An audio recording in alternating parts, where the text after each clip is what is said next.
भाव जागविती स्वामी, शब्द ही स्वामी, वाचा स्वामी, लेखणी ही स्वामी, स्वामीमय माहुल हा बनला, अतर्क्य कान घडणार, हिरण्यगर्भ साकारणार, हिरण्यगर्भ साकारणार.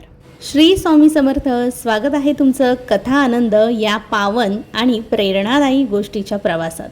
मी आहे मोनाली सूर्यवंशी आणि आज आपण ऐकणार आहोत एक विलक्षण सृष्टीच्या प्रारंभाची गूढ कथा, हिरण्यगर्भ, कहाणी ब्रह्मांड नायकाची, श्री स्वामी समर्थांची. लेखक आहेत सखाराम आठवले आणि संपादिका आहेत डॉक्टर जयश्री उपाध्ये.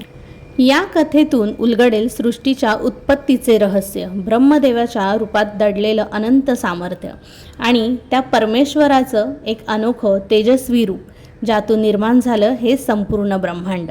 जर कथा आवडली तर नक्की लाईक, कमेंट आणि सबस्क्राईब करा कथा आनंदला, कारण पुढे येणार आहेत अशाच अनेक अद्भुत, पवित्र आणि प्रेरणादायी कथा.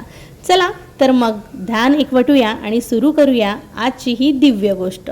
गोष्टीचे नाव आहे परब्रह्म अवतरले. हिरण्यगर्भात शांत असलेल्या त्या पराशक्तीला, परमात्म्याला कळलं होतं की पृथ्वीवर अवतरण करण्याची आता वेळ आलेली आहे.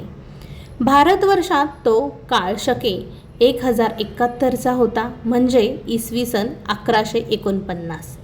त्या अथांग सोनेरी प्रकाशमान हिरण्यगर्भात पहुडलेल्या परमात्म्याला पुढची काही शतकं भारतवर्षात सिद्ध, बद्ध, आर्त, गांजलेल्या साधारण, असाधारण, दुःखी, कष्टी जीवात्म्यांच्या उद्धारासाठी कार्य करायचे होते.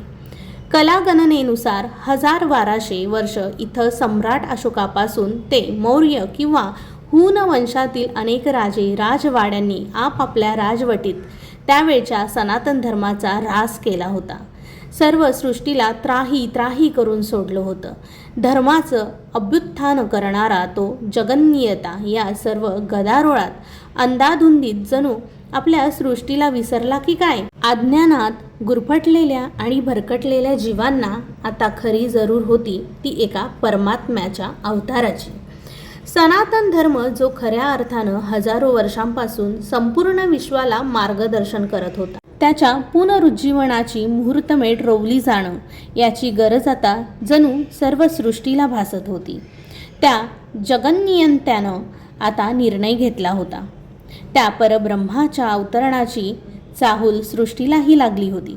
सृष्टी जणू मोहरून गेली होती, कणाकणातून त्याच्या आगमनासाठी सिद्ध झाली होती. महाभारताच्या कालखंडानंतर 5000 वर्षात प्रथमच सृष्टीत ते परब्रह्म अवतार घेणार होते. हिरण्यगर्भातून उठणाऱ्या स्पंदनांनी एक लय पकडली होती. ती स्पंदनं संपूर्ण विश्वात परावर्तित होऊन परब्रह्माच्या अवतरणासाठी योग्य जागेची निवड करत होती. त्या स्पंदनांचा रोख आता हिमालयातल्या सर्वात उत्तुंग शिखरावर होता. निर्णय झाला होता ते परब्रह्म एका महात्म्याच्या रूपानं हिमालयातल्या अत्यंत दुर्गम आणि गूढ जागी अवतीर्ण झाले.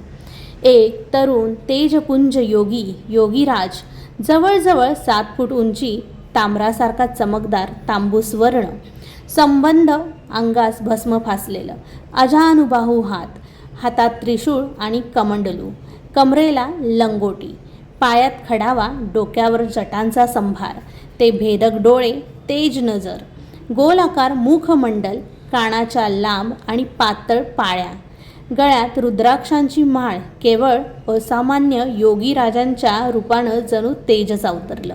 अत्यंत मनोहरी रूप असलेला तो तरुण योगीराज हिमालयातल्या अत्यंत दुर्गम स्थळी उभा होता. सर्वत्र बर्फवर्षाव होत होता. जणू काही सर्व सृष्टी त्या योग्यावर शुभ्रता, पावित्र्य, मांगल्य यांची उधळण करत होती. योगीराजांनी हळूवार डोळे उघडून पाहिलं. आपली करुणामय आणि आशीर्वादात्मक नजर त्या हिमाच्छादित पर्वतरांगावर टाकली आणि एका नव्या पर्वाचा सृष्टीच्या इतिहासात प्रारंभ झाला. तेज पराशक्तीचे हिरण्यगर्भातील पृथ्वीवर फाकले.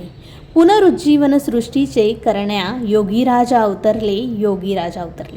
तर पहिली कथा इथे समाप्त झाली आहे. कथा संपली पण अनुभव उरतो. शब्द संपतात पण भावनेचं स्पंदन चालू राहतं. तर ही गोष्ट तुम्हाला भावली असेल तर नक्कीच कथानंदला सबस्क्राईब करा, कारण पुढे येणार आहेत अजूनही अनेक जाणीवांना स्पर्श करणाऱ्या कथा.